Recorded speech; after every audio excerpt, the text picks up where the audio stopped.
Hello everyone, welcome back to my channel. तो आज है day 9 of study with me session, जिसमें हम साथ मिलके सीईटी की तैयारी कर रहे हैं। तो अभी मैं हरियाणा जीके पढ़ रही थी। तो सबसे पहले हम मैप देख लेते हैं।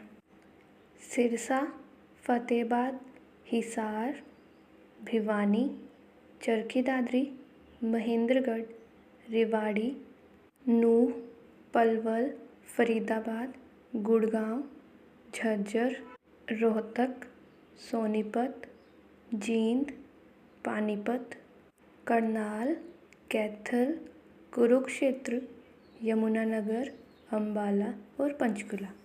तो सबसे पहले हमने डिस्ट्रिक्ट्स देख लिए। 2 लैंडलॉक्ड डिस्ट्रिक्ट्स हैं जो कि हैं चरखी दादरी और रोहतक। तो चरखी दादरी जो कि चारों तरफ से सिर्फ हरियाणा के ज़िले के साथ ही सीमा लगाता है, और रोहतक भी ऐसे ही है। तो ये 2 ज़िले ही हरियाणा में ऐसे हैं जो पूरी तरह से लैंडलॉक्ड हैं। लैंडलॉक्ड हम किनको बोलते हैं? जो मतलब हरियाणा के राज्यों ज़िलों के अलावा किसी और के साथ सीमा ना लगाए। और उसके बाद है जींद, जो कि 7 ज़िलों के साथ अपनी सीमा लगाता है। सबसे ज़्यादा सीमा जींद ही लगाता है हरियाणा में। तो फरीदाबाद, फतेहाबाद, हिसार, भिवानी, रोहतक, सोनीपत, पानीपत, करनाल और कैथल, इन सब के साथ जींद अपनी सीमा लगाता है। तो 7 ऐसे ज़िले हैं जिनके साथ अपनी सीमा लगाता है जींद। तो आज मैप से हम इतना ध्यान रखेंगे कि 2 लैंडलॉक्ड हैं, जींद 7 राज्य सबसे ज़्यादा के साथ सीमा लगाता है, और 22 स्टेट्स जो हमने 22 डिस्ट्रिक्ट्स जो हमने रिवाइज़ कर ली। और अब मैं भिवानी डिस्ट्रिक्ट को रिवाइज़ करना शुरू कर रही हूँ। जैसा कि मैंने बताया कि मैंने अब तक 22 जो हमारे ज़िले हैं हरियाणा में, उन सब के नोट्स बनाए हुए हैं। तो हर रोज़ मैं 1 या 2 ज़िले रिवाइज़ करती रहती हूँ, उसके साथ मैं बाकी पढ़ाई करती हूँ, जैसे कि प्रैक्टिस सेट वगैरह लगाना और हिंदी की तैयारी करना। और मेरा एक और एग्ज़ाम भी है, उसके लिए भी मैं साथ के साथ प्रिपेयर कर रही हूँ। तो अभी मैं भिवानी रिवाइज़ करती हूँ। तो भिवानी एक ऐसा ज़िला है जो कि हिसार और रोहतक 2 ज़िलों से अलग होके भिवानी बना था। और ये कब बना था? जब सीएम कौन थे? चौधरी भजन लाल। और आप सभी को पता भी है कि चौधरी भजन लाल जी जो हैं वो भिवानी से ही आते हैं।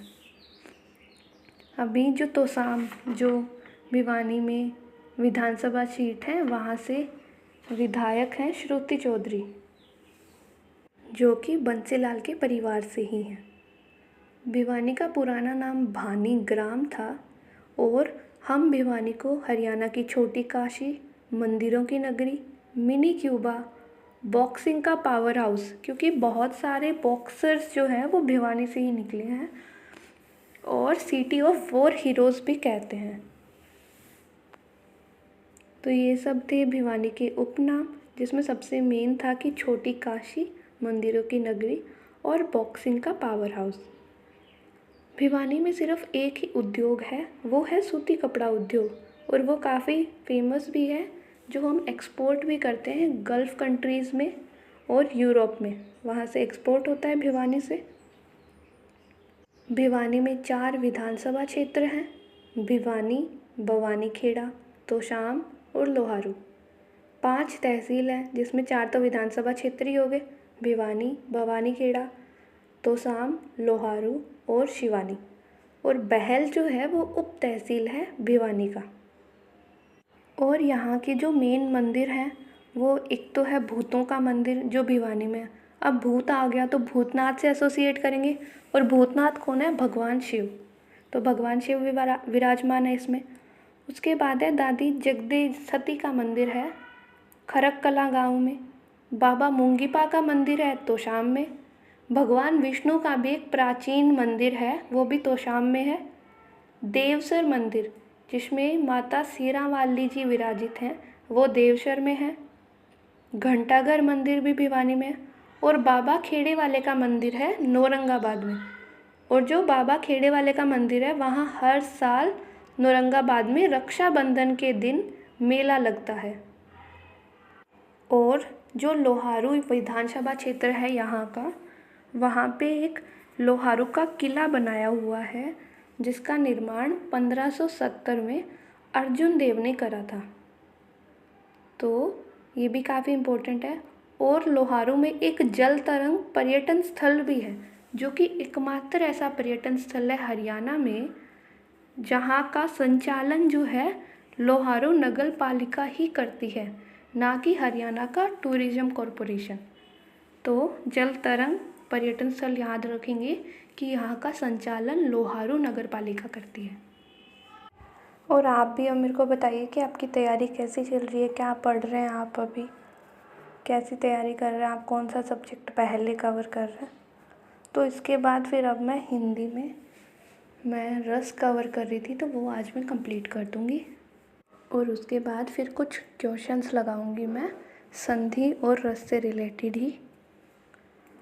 तो और साथ में मैं प्रैक्टिस सेट तो कर ही रही हूँ हरियाणा जीके का, तो वो भी लगाऊंगी साथ में।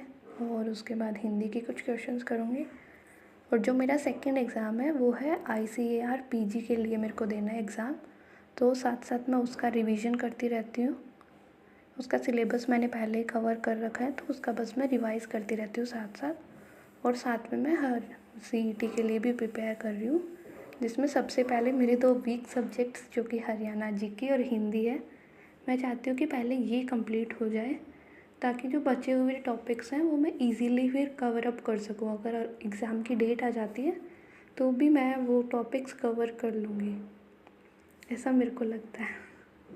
क्योंकि ये मैंने कभी पढ़ा नहीं हुआ ना, हरियाणा जीके एकदम नया है मेरे लिए, तो मेरे को लगा कि पहले ये कवर कर लेना ज़्यादा ठीक रहेगा। क्योंकि जो आता है थोड़ा बहुत वो तो आता ही है ना, जैसे रीजनिंग मैथ वगैरह है,